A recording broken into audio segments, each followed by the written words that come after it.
Le président Martelly et son homologue dominicain se sont rencontrés mardi en marge du sommet de l'Alliance bolivarienne pour les Amériques à Caracas sous les auspices des autorités vénézuéliennes.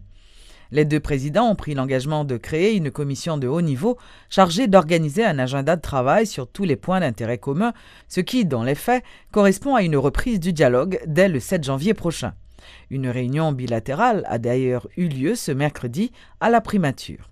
Selon le ministre des Affaires étrangères, il n'y a pas eu lieu de parler de victoire, mais il révèle que les Dominicains se sont engagés à tout faire pour rétablir la primauté du droit en ce qui concerne les descendants d'Haïtiens déchus de leur nationalité, ce qui, selon lui, est une grande avancée. Donc, nous renouons le dialogue là, nous reconnaissons nécessité et vertu pour dialoguer parce que c'est seulement dans le dialogue que nos cachita gagnent entendre. Même dans la situation côté que il y a la guerre, à un certain moment, lorsqu'il y a lieu de faire la paix, parce que l'on fait la guerre, c'est pour faire la paix après. C'est dans l'esprit Sanchita avec les Dominicains. D'abord, pour le principe pour dialoguer sur quelles questions, sur tous les sujets, et particulièrement sur questions de décision qui rendent par tribunal constitutionnel dominicain, avec laquelle Haïti pas d'accord.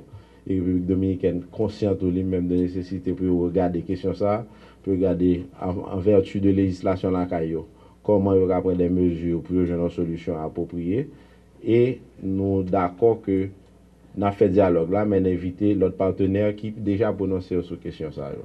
Les partenaires tant que le Venezuela qui quitté pays hôte et sommaire, t'es encouragé nous chiter ensemble. CARICOM qui Haïti, c'est pays membre CARICOM et CARICOM qui s'est prononcé sur la question aussi. L'Union européenne qui a de très bons rapports avec Haïti et aussi de très bons rapports avec la République dominicaine, manifester volonté pour participer au processus de dialogue pour garder comment, de manière commune, les deux pays partageant l'île, capables d'aborder questions de manière commune. Nous inviter l'Union européenne fait partie du processus. Ça. L'Organisation des Nations Unies, à travers le Haut Commissariat pour les réfugiés qui s'est prononcé sur la sentence, a des positions très fermes sur la question. Puisque Haïti est membre des Nations Unies, également la République dominicaine, nous invitons à participer dans le processus de dialogue. La prochaine réunion, nous avons essayé de faire l'avant fête là, mais question d'agenda, les deux parties ne sont pas arrivées à harmoniser leur agenda et nous décidons que le 7 janvier prochain, et ces prochaines réunions, même si dans l'intervalle, chaque partie, chaque pays de côté par eux, travaille pour que nous ayons un dossier bien étoffé, solide, pour que nous fassions réunion le 7. Ce sera en Haïti. Les Dominicains vont venir en Haïti pour que nous puissions nous réunir autour de ces questions pour nous garder comment ensemble, dans un esprit ouvert de dialogue et de compréhension, mais assez ferme, puisque positionnons pas changer sur certaines questions, pour nous garder ensemble comment chaque monde peut regarder, comment nous avons fait yon par yon vers l'autre, pour que ensemble nous aborder les questions. Parce que Haïti et République dominicaine condamné pour nous vivre ensemble. Et président Medina dans la rencontre là a dit que jusqu'à ce que la mort nous sépare, moi-même peut-être nous n'avons pas dit la mort, mais jusqu'à ce que le destin aura décidé autrement, nous sommes condamnés à marcher ensemble. Un détachement de policiers formateurs américains achève cette semaine une formation au profit de la PNH dans le domaine de la police communautaire. Au terme de leur séjour en Haïti, 2 de ces formateurs d'origine haïtienne portent un jugement contrasté sur l'état de la PNH. Les agents Hervé François et Jean Siguet de la police de New York se réjouissent de la motivation des policiers haïtiens, mais déplorent toutefois le manque de moyens de la PNH, notamment d'un point de vue technologique. La police communautaire, là, c'est son stratégie liée qui aide la police lui-même avec le peuple, là, aux masses, là, réduit un crime qu'a fait dans la société. Une des choses que nous avons travaillé là-dedans, c'est la police communautaire, là, qui peut aider PNH à joindre des informations qui sont capables d'aider à l'avenir. Et ensuite, il y a un peu de ressources qui manquent. Et ensuite, il y a des choses que monsieur et mesdames policiers haïtiens ont travaillé là-dedans. Mais malheureusement, pour eux-mêmes, ils ne sont pas capables de continuer, j'ai supposé, parce que pas rien qui est capable d'aider. Un exemple, peut-être, les policiers doivent arrêter au monde avec nos armes. Et ensuite, les besoins qu'on ait si âmes, ça, sont âmes été volées, si sont âmes été achetées et qui est illégal. Donc, parfois, il est un petit peu difficile pour lui-même de faire, mais il est un petit peu difficile pour le faire. Les gens comme nous-mêmes, nous sommes capables de faire facilement. Qui dit que pour capable, nous utilisons le mot qui dit run the number, qui dit investiguer le numéro qui sous-âme. Donc, c'est un petit peu difficile. Il y a un peu de matériel qui manque. Sécurité, c'est numéro 1. Si tout le monde n'a pas investi dans la sécurité, là, je dis tout le monde en général, et que grand échelon département, il faut investir. Parce que monsieur qui est dans la rue, si vous n'avez pas les outils nécessaires pour faire travailler correctement, il ne va jamais faire correctement. Nous ne pouvons pas comparer nous-mêmes, parce que la police de New York, son police qui est là depuis combien de temps, qui est établie, qui ont des ressources avec les machines, appareils pour voir non monde, pour ceci, pour cela, même fingerprint, tout ça. So, si même dans la voiture police, tout ça. Tout ça. Ou bon identification là, mettez dans la machine là, tapez non, il supposé dire qui est souillé, si vous êtes arrêté, si vous n'êtes pas arrêté, tout ça. So, bon, nous ne pas comparer. C'est ça qui fait que vous avez un qui manque. Mais si vous pas investi dans la police force là, vous avez un qui ne peut jamais réaliser. Surtout le système de communication. 6 000 établissements scolaires fonctionnent de manière irrégulière en Haïti. C'est ce qu'a révélé le responsable de la direction d'appui à l'enseignement privé et du partenariat, M. Miller-Pierre.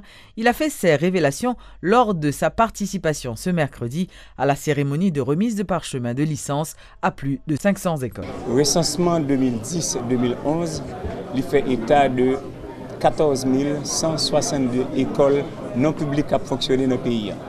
Et de ces 14 162, seulement 7 447 demandes d'accréditation qui arrivaient dans d'ailleurs. Et demandes d'accréditation, ça y est, 3 215 arrivées traitées positivement. Ça, c'est le premier constat. Mais nous gagnons le plan opérationnel qui fait nous obligation pour que le ministère reconnaisse toute l'école qui a fonctionné dans le pays.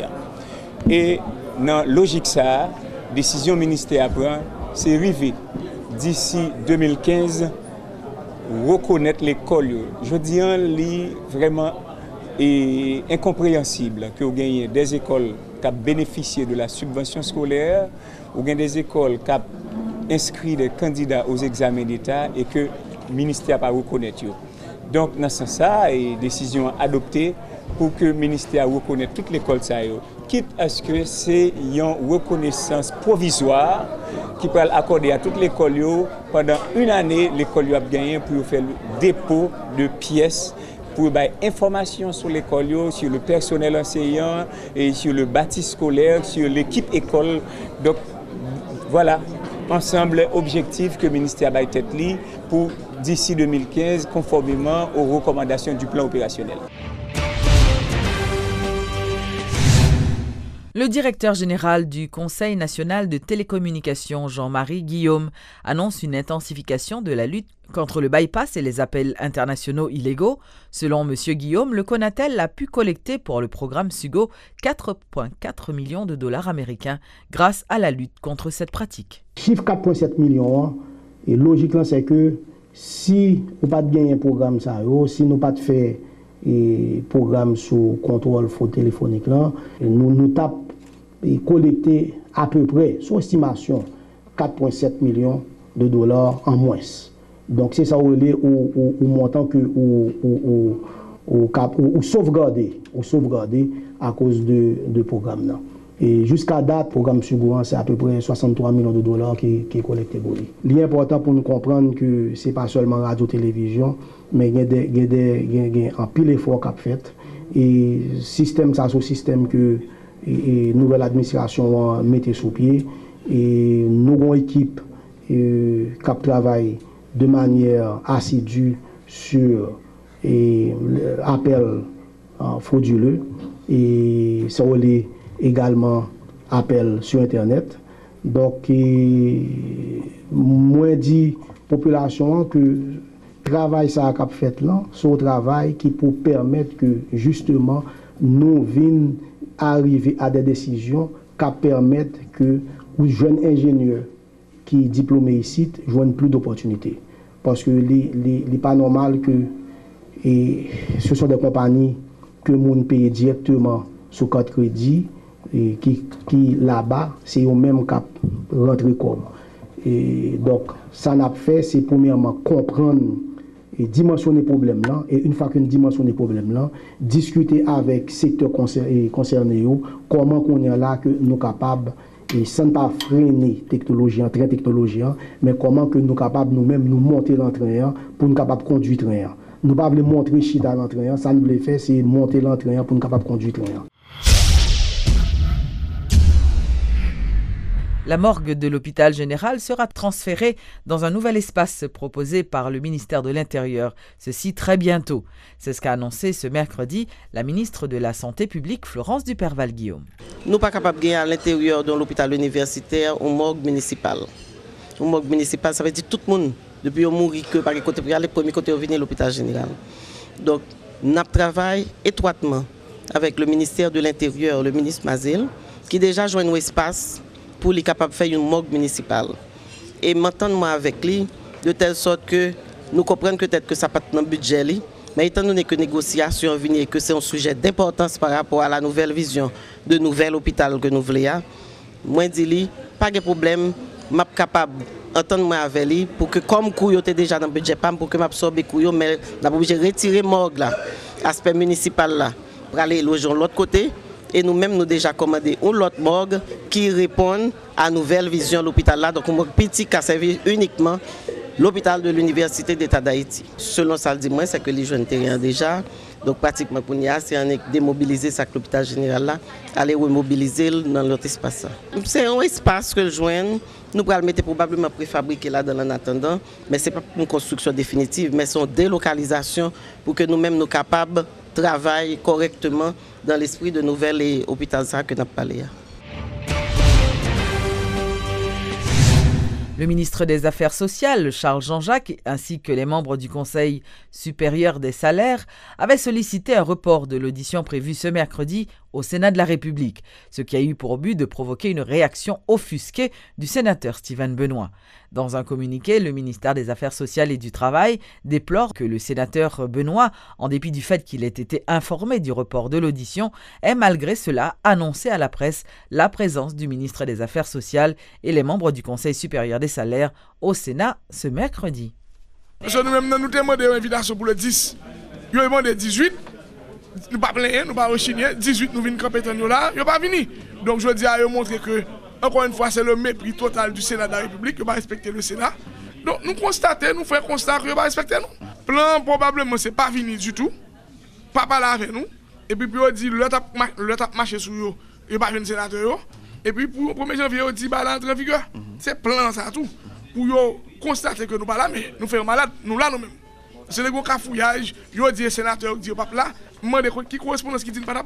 Ils ont dit les sénateurs qui demandent renvoyer. Montrez-moi correspond à ça. Donc, ils ne sont pas venus, moi, je vais mettre des explications gouvernement, je vais mettre des explications membres CSSU.